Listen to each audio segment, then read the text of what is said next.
E se o governo não fosse um dado natural, mas um acordo, um pacto feito por quem quer viver em sociedade? Essa é a ideia do chamado contratualismo, corrente que buscou oferecer uma justificação racional para a existência do Estado moderno. Nesse vídeo, vamos percorrer passo a passo os argumentos de John Locke, um autor do contratualismo que é também chamado o pai do liberalismo político. Ele parte de um ponto comum a Hobbes, que é o contratualismo, mas constrói seus fundamentos de uma maneira bastante diferente.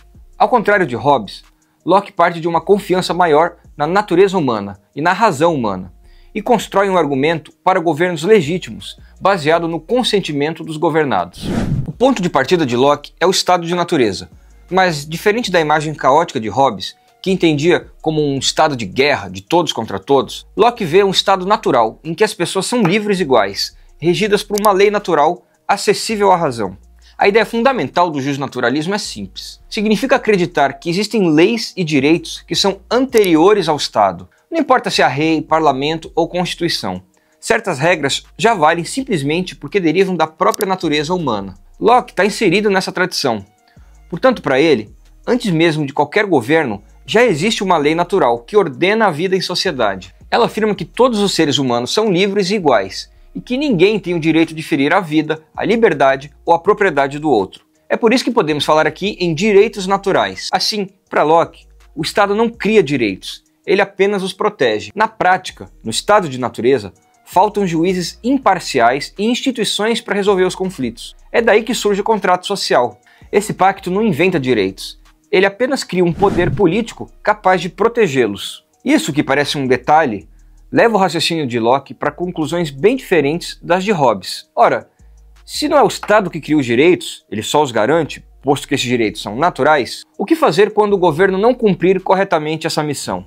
A resposta quem nos dá é o próprio Locke. Se um governo falhar nessa missão, se ele violar ou negar os direitos de vida, liberdade ou propriedade, ele perde a legitimidade. É nesse ponto que Locke abre a porta para o direito de resistência, ou até de uma revolução.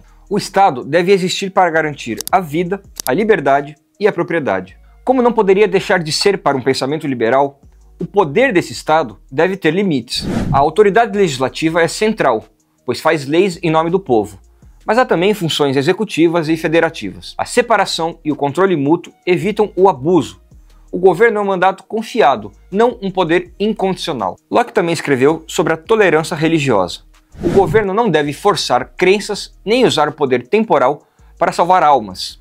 A esfera da fé, para ele, pertence à consciência individual. Resumindo, os passos do argumento de Locke são claros. 1.